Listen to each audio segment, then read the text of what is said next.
여러분, 우리가 아프면 어디 가나요? 아프면 병원에 갑니다. 근데 우리가 작게 아플 때에는 괜찮은데 큰 사고가 나거나 아니면 크게 아플 때에는 병원에 가서 해야 될 것이 하나 있죠. 수술을 해야 됩니다.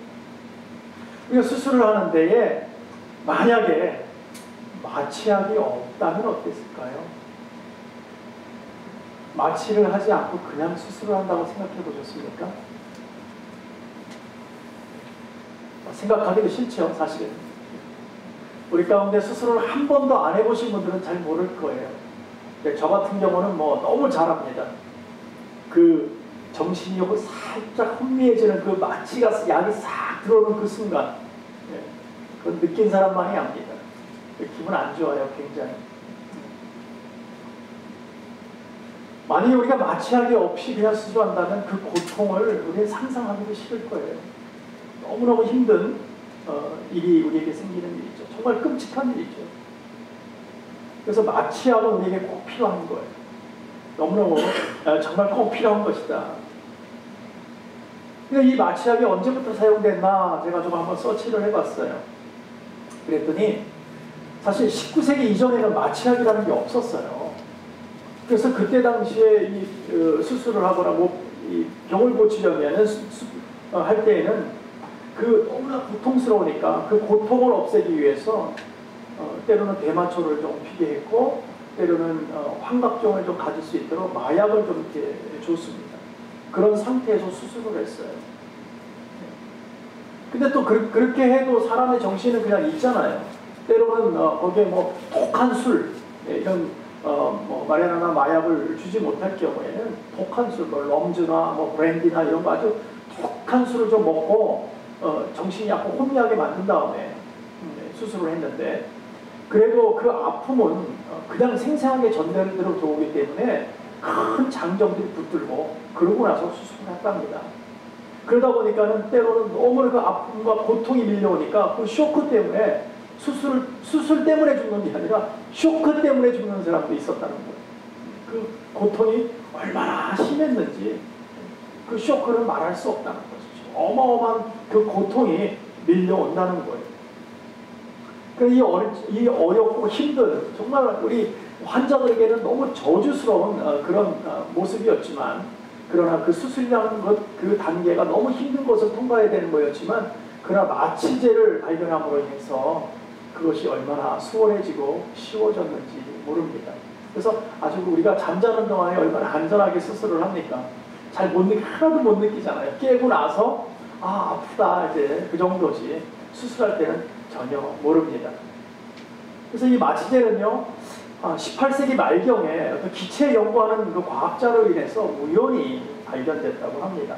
그러다 그것이 이제 계속 발전되고 해서 오늘날 우리가 쓰고 있는 것입니다. 그러니까 마취제가 발견되기 전에는 뭐 병들거나 아픈 것을 우리는 뭐라고 하냐면 저주받았다라고 말하는 것이 정말 맞는 것 같아요. 얼마나 힘든 일이 생기는지 모르는 그런 시절이었다는 것이죠.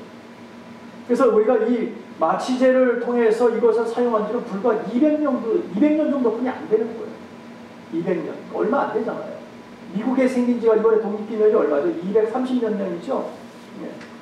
그러니까 그때 미국이 생길 때에 이 나라가 태동되는 그 시점에 마취제가 없었다는 거예요. 그러니까 얼마나 힘든 일들이 있었냐는 거죠.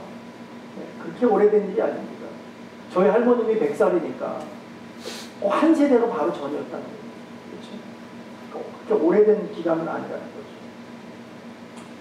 제가 오늘 왜 이렇게 마취 갖고 아침부터 여러분들에게 말씀을 드리냐? 이유가 있어요. 뭐냐면 우리 하나님이 최초로 마취제를 사용하셨어요. 우리는 200년 전 그때 마취제를 발견했지만 하나님께서는요 첫사람 아담을 통해서 벌써 마취제를 사용한 것을 볼 수가 있습니다. 오늘 21절을 함께 같이 볼까요? 하나님의 말씀을 뭐라고 얘기하십니까? 여호와 하나님이 아담을 깊이 잠들게 하시니 잠들매 그가 그 갈빗대 하나를 취하고 살로 대신 채우셨다라고 말하고 있습니다. 아담은 처음 사람이었습니다. 첫 사람이었습니다. 아담이 행하는 건 모든 것 첫 번째입니다. 그렇죠? 모든 게 첫 번째예요. 최초의 수술 환자였어요. 그렇죠? 오늘 말씀해 보니까 또 최초의 핸디캡이었어요. 왜요? 갈비뼈 하나가 없잖아요, 지금. 네. 그러면 지금은 또 남자와 여자하고 갈비뼈가 다를까요? 여러분 어떻게 생각하세요? 달라요? 여자가 하나 남자보다 더 많습니까? 어떻게 생각하세요? 의견이 좀 바뀌는 것 같아요, 지금? 남자나 여자나 오늘 말씀해 보니까는 남자가 갈비뼈가 하나가 없는 것처럼 느껴지는, 그렇게 생각되십니까? 네. 그게 똑같습니다. 여러분 똑같은 거. 원래 하나님이 만드실 때는 갈비뼈가 다 똑같이 만드시잖아요. 근데 그걸 하나 띄워냈잖아요. 자, 우리 이렇게 생각해 볼까요? 손가락을 다쳤어요. 손가락 하나를 마디가 어떤 분들이 이렇게 잘려나가시는 분도 계십니다.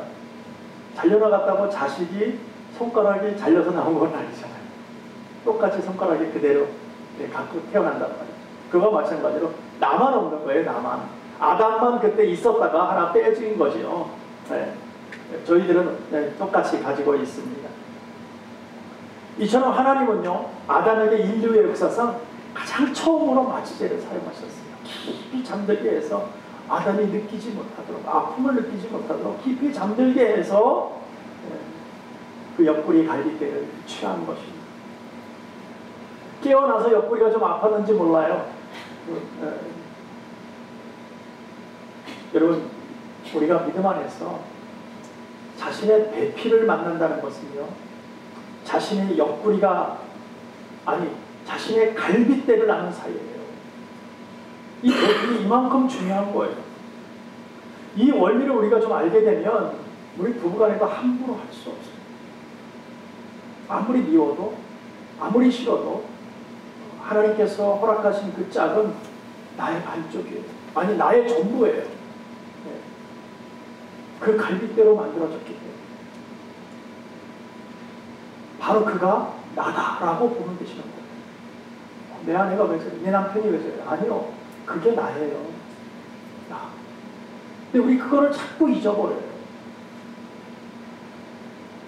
무엇보다도 여성들은요, 만들어진 재질이 좀 다르죠. 그러니까 시작이 달라요. 남자들보다는. 남자는 티끌에서 흙으로 하나님 빚으셨다고 말씀하셨는데, 여자들은요, 남자의 갈빗대로 그걸 주추 삼아서 만드셨단 말이에요.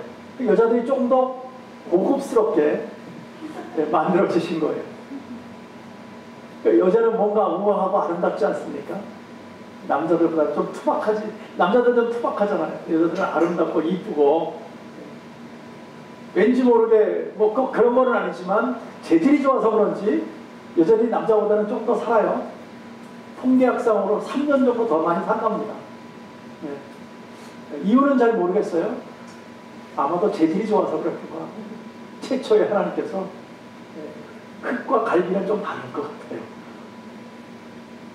이렇게 여자들을 만들어서 하나님이 아담에게 바로 깨어났을 때 준 게 아니라 데리고 옵니다. 손을 붙잡고 하나님께서 끌고 옵니다. 데리고 옵니다.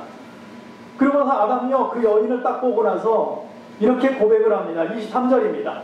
아담이 가로되 이는 내 뼈 중에 뼈요 살 중에 살이라. 이것을 남자에게서 취하였은즉 여자라 칭하리라 하니라. 아멘. 아담이 여자라고 칭해버려요. 아담은 이 여인을 기다리고 있었는지도 모르겠어요.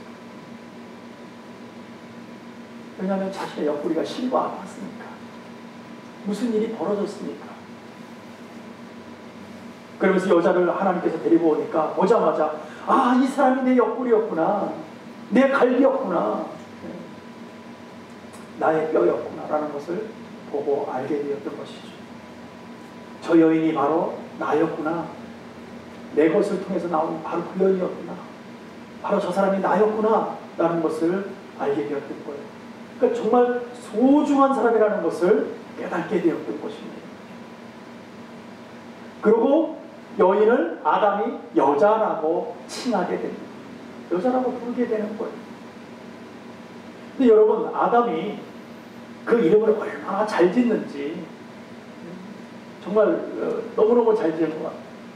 여러분, 여자라 그러면 좀 뭔가 정말 여성스럽지 이렇게 생각되지 않습니까? 여자를 남자 그러면 좀 이상하잖아요. 그렇죠? 근데 여자 그러면 그냥 이미지를 생각해 보세요. 여자 그냥 뭔가 그 말 속에 그 단어 속에 그냥 아름다움이 배어 나오는 것 같아요. 이렇게.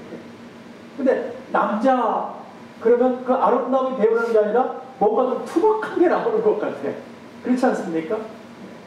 벌써 이게 단어에서도 너무너무 정말 지혜롭게 잘 이렇게 만들었다는 것을 우리가 보게 됩니다. 왜 그럴까요? 하나님께서 아담에게 지혜가 충만하도록 자신의 형상으로 만들어 놓은 거기다가 하나님의 영을 불어넣으셨기 때문에 그 지혜로서 나오니까 하나님 기쁘신 거예요. 하나님 기쁘신 거예요. 그 말로 그냥 동물들을 데리고 오면 데려오는 대로 아담이 그냥 그 자리에서 이름을 다 얘기합니다. 이름을 그 자리에서 지어줍니다. 놀라운 일이죠. 그만큼 지혜가 충만한 거예요. 그러니까 하나님께서 그에게 부어주시니까 하나님의 지혜가 그냥 우리에게 임하니까 우리는 모든 것을 해나갈 수 있는 그런 놀라운 은혜의 영광이 나타나는 거예요. 그게 바로 저와 여러분인 거예요. 여러분 하찮게 보입니까? 자기 자신이 거울을 보면서 나는 왜 이러지? 나는 왜 이런 일들이 있지? 나는 왜 이렇게 세상 사람보다 좀 치질하고 왜 이렇게 루저로 살아가야 되나? 이렇게 생각할 때가 있을 거예요. 나보다 못한 것 같은데 저 사람은 나보다 더 잘 되는 것 같고 내가 도대체 뭐가 부족한 거야? 그렇게 생각할 때가 얼마나 많습니다. 여러분 그렇게 생각하지 마세요. 하나님께서는요 하나님의 영으로 여러분들을 지어놓으셨어요. 하나님의 지혜, 그 하나님 갖고 있는 영광을 여러분의 심령 가운데 넣으신 줄로 믿습니다. 그때 우리는 그렇게 하찮은 사람들이 아닌 거예요. 특히 우리 하나님을 알고 있는 우리 하나님의 사람들은요 성령의 은혜를 우리 심령 가운데 우리가 지니고 있는 우리들은 하나님의 영광 가운데 있는 사람들이에요. 하나님의 내 자식이라고 말하는 그 사람들이라는 거예요. 그러니까 우리가 얼마나 놀라운 은혜 가운데 있는지 몰라요. 그러니까 나는 하찮다라고 생각하지 마세요. 정말 하나님께서 우리를 기가 막히게 지어놓으신 거예요. 우리는 이것을 배워서 깨달아서 하나님의 영으로 알게 되니까 하나님이 이렇게 하셨구나라는 것을 알게 되는 거죠. 그래서 그런지 19절에 보시면 이렇게 말합니다. 여호와 하나님이 흙으로 각종 들짐승과 공중의 각종 새를 지으시고 아담이 어떻게 이름을 짓나 보시려고 그것들을 그에게로 이끌어 이르시니 아담이 각 생물을 일컫는 바 곧 그 이름이 되어버렸다는 거예요. 데리고 오면은 그 지혜가 충만함으로 이름을 막 내버리는 거예요. 이름을 만들어내는 거예요. 근데요 하나님께서는요 그거 안 돼 라고 얘기하신 적이 한 번도 없습니다. 성경에 보면 그 이름 안 맞아 다른 이름을 왜 아담한테 얘기하지 않았어요? 왜 그랬을까요? 하나님도 흡족하셨다는 거예요. 하나님께서 지혜의 영으로 아담에게 부어놓으니까 그 지혜의 영으로 그냥 그 동물들을 보면서 그냥 하나님께서 끌고 오고 보여주면 그 자리에서 이름을 막 지어나가는데 그게 바로 내 마음이다. 하나님께서 그게 바로 내 마음이다. 아주 흡족하셨던 거예요.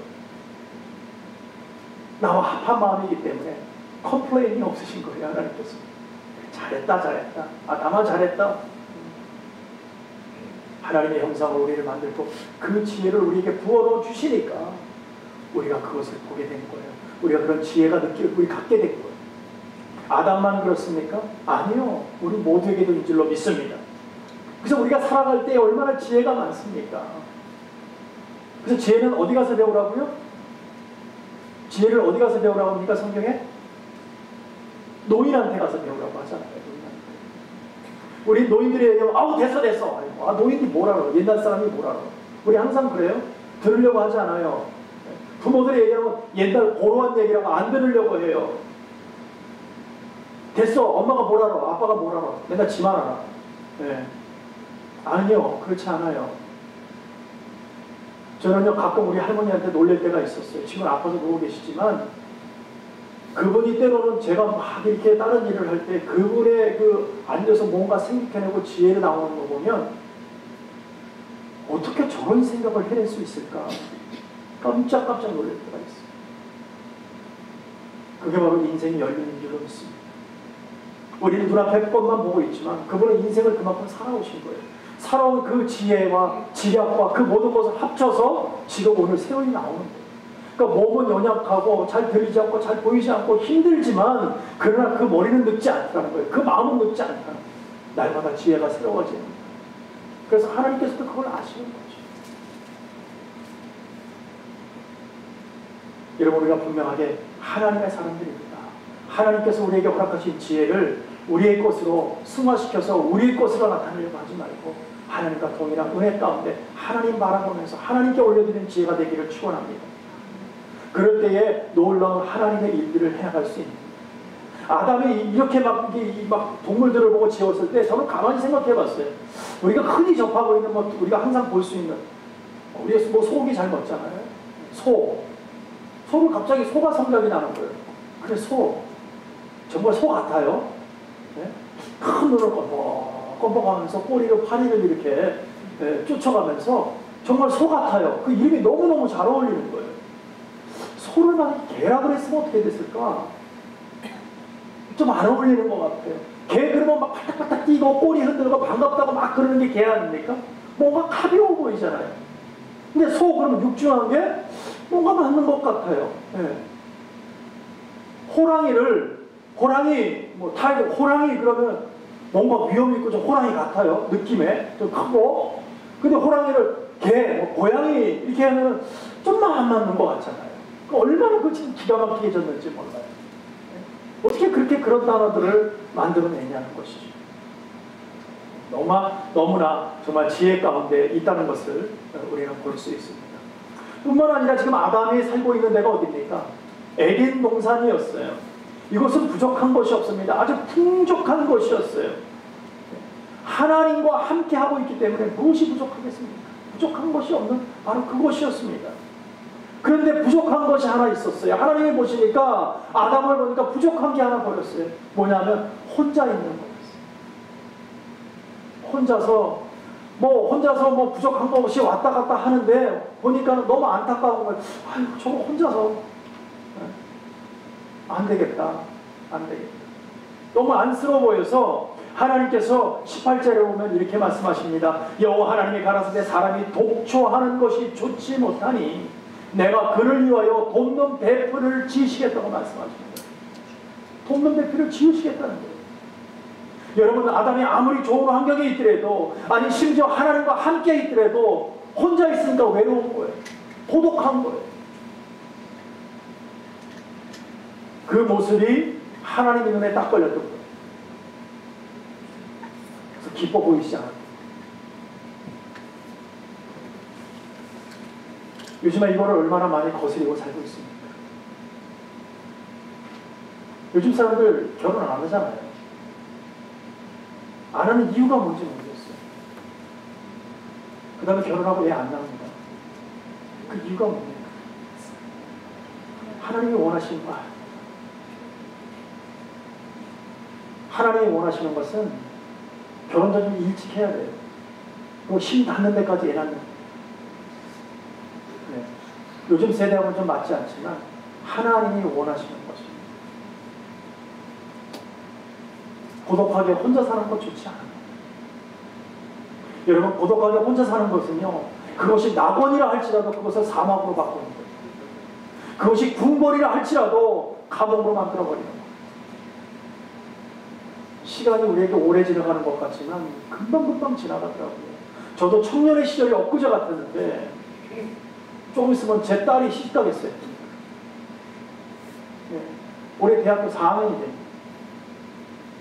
제가 늦게 났는데 제가 30살에 장가를 갔습니다. 그렇게 빨리 간 건 아니죠. 세상이 얼마나 빠른지 몰라요. 눈 깜짝할 사이에요. 그래서 제가 젊은 사람들 보면 빨리 해라라고 얘기해요. 아유, 조금만 더. 뭐 애라는 게 낳고 싶으면 내 마음대로 나아지는 거예요. 아니요, 그렇지 않아요. 여러분. 때가 있어요. 이것만 해놓고 요것만 해놓고 나중에 다 지나고 나중에 후회합니다. 특히 우리 하나님 믿는 사람들은 그거 안 됩니다. 우리 멕시칸들, 히스패닉들 보고 막 뭐라 그러죠. 어떻게 어린애가 어린애를 낳다니냐고. 16살만 되면 애 낳잖아요, 애들 막. 예. 여러분, 한국도 한 세대 전에 그랬어요. 뭐 새삼스럽게 오늘의 우리의 모습만 보고 있었지. 저희 할머니도 16세 시집 가셨어요. 얼굴이나 뭐 연애나 했습니까? 그냥 정략 결혼해서 거집 가서 결혼해 가는 거예요. 그러고도 일평생 살았어요. 다르다는 거예요. 우리하고 지금 다르다는 거예요. 우리는 뭔가 잘못 가고 있다는 거예요. 이처럼 하나님께서 독초하는 것을 보기 싫어했던 거예요. 그래서 여러분, 요즘에는 단어들도 많이 바뀌어 나갑니다. 예전에는 말끝마다 우리 뭐라고 했을까? 말을 할 때 우리는 나라고 얘기하지 않았어요. 항상 우리가요. 우리는 좋아해 그거. 항상 이렇게 함께하는 그런 단어를 썼어요. 근데 요즘 그런 말 씁니까? 안 씁니다. 나 중심이에요. 나 중심으로 생각하고 단어도 바뀌어 나가는 거죠. 배려하지 않습니다. 한마디로 뭡니까? 간섭받기도 싫고 간섭하기도 싫은 거예요. 네, 요즘 세대의 그게 아주 대표적인 현대인들에게 나타나는 것입니다. 우리 더더군다나 미국에 살고 있습니다. 얼마나 개인주의가 팽배한 곳에 살고 있습니까? 이곳에 살면서 우리는 배운 것이 뭡니까? 남한테 피해도 안 주고 피해받기도 싫은 거예요. 그냥 나 혼자 그냥 열심히 혼자 잘 먹고 잘 살고만 싶은 거예요. 우리는 나도 모르게 환경에 지배받고 있는 거예요. 그냥 아니라고 하지만 사실은 나도 모르게 점점 이기적인 성향으로 우리는 흘러가고 있고 우리의 가슴이 딱딱해지고 있다는 것입니다. 하나님의 사람들은 가슴이 딱딱해서는 하나님의 일을 못합니다. 이 딱딱해진 마음을 어떻게 해야 풀 수 있을까? 첫 번째, 울어야 됩니다. 눈물이 있어야 돼요. 눈물이 없이는 절대 가슴이 풀어지지 않습니다. 눈물이 있어야 사랑이 있고요. 그 가운데 받아줄 수 있는 힘이 있습니다. 그 예수 안에서 우리가 눈물이 있어야 돼요. 여러분 언제 눈물 한번 흘려보셨어요? 기억도 안 나시죠? 근데 나는 찬송 부를 때마다 말씀 볼 때마다 눈물이 납니다. 아직도 가슴이 넉넉하신 분이에요. 아주 노골노골하신 분이에요. 여러분 딱딱해지면 하나님이 안 보입니다. 우리 이민교회도 마찬가지예요. 또 가정 속에서도 친척 간에도 우리 점점 멀어지고 있잖아요. 동포애랑은 찾아볼 수가 없잖아요. 요즘에 얼마나 자기중심적인지. 여러분 한 30-40년 전에 이민 온 분들 얘기 들어보면 아니 제가 왔을 때만 해도 그랬어요. 한국 사람이 없는 곳에 지나가는데 한국말만 들리면 막 돌아봐요. 어느 분이 한국분인가 하고. 그래서 아니 한국분이세요? 반갑습니다. 막 그랬어요. 근데 지금은 어떻습니까? 저기서 한국말이 들어오면 못 본 척합니다. 자기가 꼭 다른 나라 사람처럼 한국말 안 합니다. 그때부터 영어 쓰지. 우리가 그래요. 이런데 무슨 동포애가 있겠어요? 네? 옛날에는 그냥 막 통성명언하고 만나서 주말이면 만나서 같이 그냥 음식 파플락 해갖고 막 음식 나눠 먹고 어떻게 지내십니까? 뭐 잡이 없으면 서로 잡고 해주려고 하고 네? 영어가 좀 안 되면 그거 도와주려고 하고 얼마나 막 그냥 뭐 DMV 뭐 소셜 스케이트에 막 쫓아다니면서 일 해결해주고 얼마나 그런 일들을 많이 했습니까? 요즘에 그래요? 누가 온다 그러면 그런 일부터 생각나. 안 해요. 밀어버리죠. 모르는 척하고. 왜 그렇습니까? 엮이기 싫다는 거죠. 나는 나 혼자 편하게 살고 싶다. 그런데 엮여서 머리 아프고 싶지 않다는 거죠. 그 나 중심으로 살아가는 거예요. 그 나 중심을 깨뜨리잖아요. 하나님께서. 아담이 독초하고 고독해하는 모습을 싫다는 거예요. 하나님께서도. 그래서 돕는 배필을 비록 내가 옆구리를 너무 힘들게 하지만 그냥 만들 수도 있지만 바로 또 다른 너를 만들어주기 위해서 갈비뼈를 내가 끓이겠다는 거예요. 그러면서 새로운 사람을 만들어서 아담에게 주죠. 같이 살아요. 최초의 주혜자가 우리 하나님 줄로 믿습니다. 최초의 가정이 아담의 가정이잖아요. 사도 바울도 로마서 15장에서 이렇게 말합니다. 우리가 강한 자가 마땅히 연약한 자의 약점을 담당하고 자기를 기쁘게 하지 아니할 것이라. 우리 각 사람이 이웃을 기쁘게 하되 선을 이루고 덕을 세우도록 할지니라. 그리스도께서 자기를 기쁘게 하지 아니하셨나니 기록된 바 주를 비방하는 자들의 비방이 내게 미쳤나이다 함과 같다고 말하고 있습니다. 말이 좀 어렵죠? 한마디로 말하면 바울은 이렇게 얘기하는 거예요. 내가 강한 나의 자신을 갖다 희생하고 하고더라도 이웃의 약점을 난 도와주겠다 그거예요. 내가 돕겠다. 그래서 바울이요 이렇게 얘기합니다. 제사 지내 그때 난 다 고기는 다 제사 지내서 나왔어요. 고기를 먹었다 그러면은 그건 제사 지낸 고기예요. 당시에는.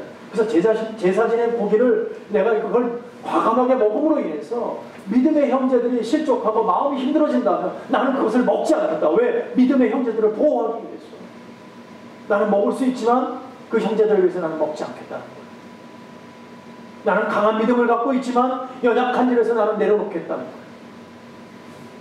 그게 함께 가는 거예요. 도와주는 거예요. 섬기는 거예요. 내가 희생해서라도 그리스도의 사랑 안에 있는 믿음의 성도들을 실족하지 않겠다. 그게 우리의 마음이 되어야 될 줄로 믿습니다. 그것을 하나님이 원하시는 거예요.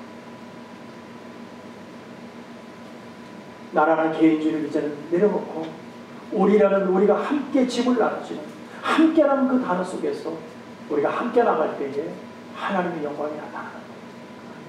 하나님의 일들을 해나갈 수 있는 줄로 믿습니다.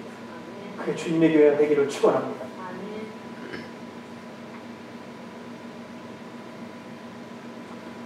그런데 우리가 24절에서 보니까 또 이렇게 말씀합니다. 이러므로 남자가 부모를 떠나 그 아내와 연합하여 둘이 한 몸을 이루칩니다. 오늘 자꾸 줄여서 하는 것 같아서 오늘 말씀에서 우리가 자세히 좀 몇 가지를 알 수 있는 것은 하나님께서 결혼의 법칙을 말씀하시고 계세요. 하나님께서는 두 가지 큰 예식을 죄가 없던 시절에 하나님이 아담을 만들고 죄가 없던 시절에 그때부터 두 가지를 벌써 말씀하세요. 뭐냐면 첫 번째, 하나님의 나를 거룩히 지켜라. 안식일을 얘기했어요. 두 번째는 뭡니까? 결혼하라는 거예요. 이 두 가지는 반드시 해야 된다. 안식일은 교회를 보존하고 주 앞에 나오게 하기 위하신 것이고, 결혼은 인류를 보존하기 위해서 새로운 사람들이 계속 나와야 되죠. 2세, 3세들이 나와야 되잖아요. 우리는 보통 결혼을 하면 여자가 시집간다라고 얘기를 해요. 시집간다. 그렇죠? 근데 오늘 하나님 말씀이 뭐라 그럽니까? 남자가 부모를 떠나라라고 얘기하고 있어요. 다르죠? 우리 개념하고는 좀 다릅니다. 뭐 남자가 부모를 떠나라 그래서 부모에게 효도도 하지 말고 이제 끝이라고 얘기하는 것은 아닙니다. 부모님을 뭐처럼 섬겨야 된다고요? 10계명에 우리에게 정해주셨어요. 하나님처럼 섬겨야 되는 거예요. 하나님처럼 섬기지 않으면 어떻게 된다고요? 죽여버리시겠다고 그러셨어요. 강한 표현을 써서 죄송합니다. 성경 말씀이 그렇다는 거예요. 하나님의 말씀입니다. 그 때문에 우리는 부모를 잘 공경해야 되는 거예요. 뿐만 아니라 오늘 말씀해 보니까 남자가 부모를 떠나라는 거예요. 결혼이라는 것은 부부 관계 속에서 남자가 떠나는 거예요. 그리고 누구를 책임지는 거예요? 자기의 옆구리 뼈를 책임지는 거예요. 그가 바로 나니까. 내가 하나님께서 결정하고 하나님께서 맺어진 짝이라고 내가 결단하고 나가서 그를 받아들였으면 다른 생각하지 말라는 거예요. 그 사람이 최고다. 이 남자가 최고다. 이 여자가 나에게는 최고다라고 생각하는 거예요. 다른 것이 보여주면 안 됩니다. 그때부터는 문제가 생기는 거예요. 그런데 우리가 항상 서운한 게 있죠. 아들 자식 잘 키워놨더니 엄마 입장에서는 이것 봐라, 지 와이프한테 저렇게 하는 거 보니까 속상해. 잘하는 거 보니까 내 아들이 부엌에 들어가서 설거지하는 거 보면 쫑팽이 되잖아요. 그죠? 왜 쟤가 저러냐. 근데 자기 그 딸이 그 사위가 와서 부엌에서 일해주면은 뭐라 그래요? 우리 사위 최고 1등 사위라고 그러잖아요. 왜 이렇게 다르냐는 거죠. 분명한 것은 오늘 말씀에서 그럽니다. 남자가 부모를 떠나라는 거예요. 분명한 것은 하나님 안에 서로 짝을 이루었으면 간섭하지 말라는 거예요. 근데 우리 자꾸 간섭하잖아요. 시어머니로서 친정엄마로서 얼마나 간섭을 많이 합니까? 우리가 하면 안 됩니다. 둘이서 알아서 다 잘 살아요. 하나님 안에서 다 잘 살아요. 걱정할 거 없어요. 근데 내 마음에 안 된다고 이걸 얻더니 저걸 얻더니 계속 얘기하면 둘 사이를 갈라놓는 거예요. 그러지 마세요. 분명히 하나님의 짝으로 만났잖아요. 둘이서 결정해서 그렇게 해서 결혼을 하게 되면 우리는 뒤에서 지켜주는 거예요. 울타리가 돼주는 거예요. 기도해주는 거예요. 잘 살 수 있도록 도와주는 거예요. 분명히 아내와 연합하랍니다. 이 연합이라는 얘기는 악교로 붙였다 그런 얘기예요. 요즘 사람들은 악교를 아는지 모르겠어요. 옛날에 옷장 같은 거를 만들면 악교로 붙였어요. 지금은 본드로 하지만 그 악교라는 것은 동물의 뼈를 녹인 거예요. 그래서 한번 붙으면 안 떨어집니다. 근데 이것처럼 악교로 붙인 거예요. 그 연합이라는 뜻이. 그러니까 아주 단단하게 붙어 있는 거예요. 근데 어느 한쪽에서 그걸 띄어내려고 하면 어떻게 되겠어요? 양쪽 다 상처 있는 거예요. 갈랐으면 상처 있는 거예요. 왜? 악교로 붙어 있는 걸 띄어냈기 때문에. 멀쩡해질 수가 없다는 거죠. 너무 단단하게 붙어 있어요. 분명한 것은요, 남편과 아내 사이 그 어떤 것도 개입할 수 없는 줄로 믿습니다. 개입해서도 안 됩니다. 이처럼 성경적에서, 성경 안에서 우리 가정의 원리를 보면 첫 번째는 부모로부터 독립하는 것이고요. 두 번째는 강력하게 물 샐 틈 없이 부부가 서로 연합해야 돼요. 아주 딱 달라붙어 있어야 됩니다. 인고 부부가 돼야 돼요. 당연히.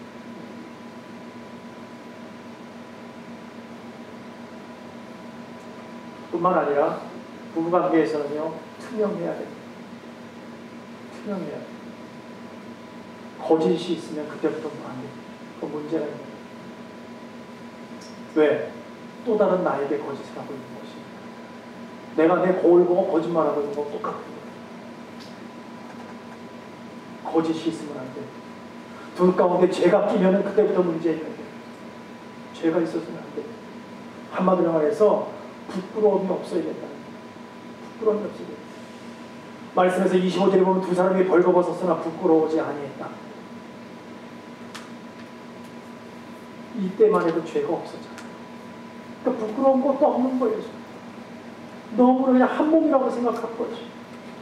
이렇게 서로가 신뢰하고 사랑하고 투명하면 분명하게 그 가정은 하나님께서 복된 가정이라고 말씀하시고 그 가정은 행복의 가정인 줄로 믿습니다.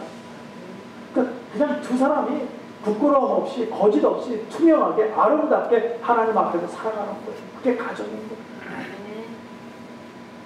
사랑하는 성도 여러분, 오늘 우리는 하나님이 허락하신 남편과 아내를 통해서 나와 또 다른 나를 통해서 내가 아닌 나는 나야 엠미가 아니라 나와 또 다른 나, 내가 거울처럼 보고 있는 바로 그분, 내 앞에 있는 그 존재를 통해서 우리는 행복한 가정을 만들어야 됩니다. 무엇보다도 이것을 지키기 위해서 서로 양보하고 최선을 다해야 돼요. 양보 안 하면 팽팽한 줄은 끊어지게 되어 있어요. 한쪽에서 땡기면 한 사람이 따라가 주는 거예요. 그러면 팽팽해지지 않습니다.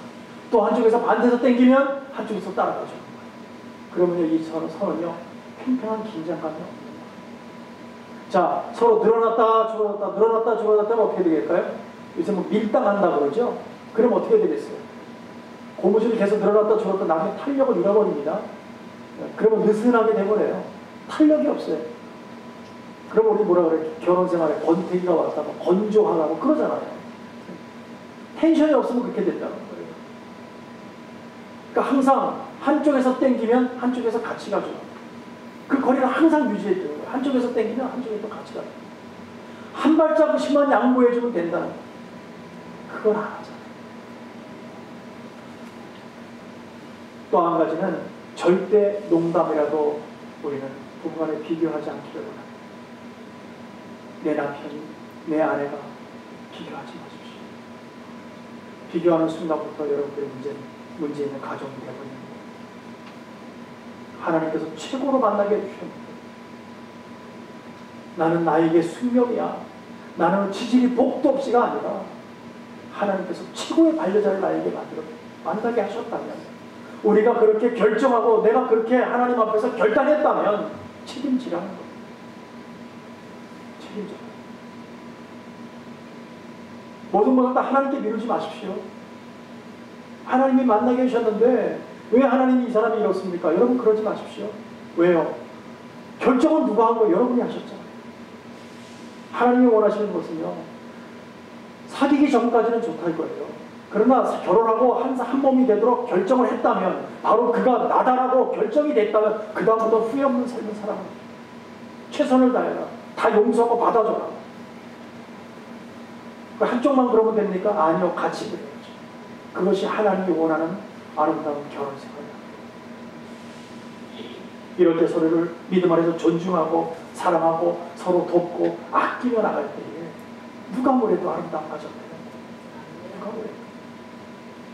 오늘 믿음 안에서 우리 성도님들 앞으로 시집갈 사람도 있고 반려자를 찾는 사람도 있고 앞으로 또 찾아야 될 사람도 있고 또 이미 결혼 생활을 하고 계신 여러 다양한 우리가 믿음 안에서 있지만 그러나 하나님께서 허락하신 자는 어떤 사람인가 내가 결정했다면 최선을 다하시기 바랍니다. 그리고 날마다 감사하시기 바랍니다. 그가 바로 나기 때문에 나의 반쪽이 아니에요. 그냥 나예요. 그 사람이 바로 나예요.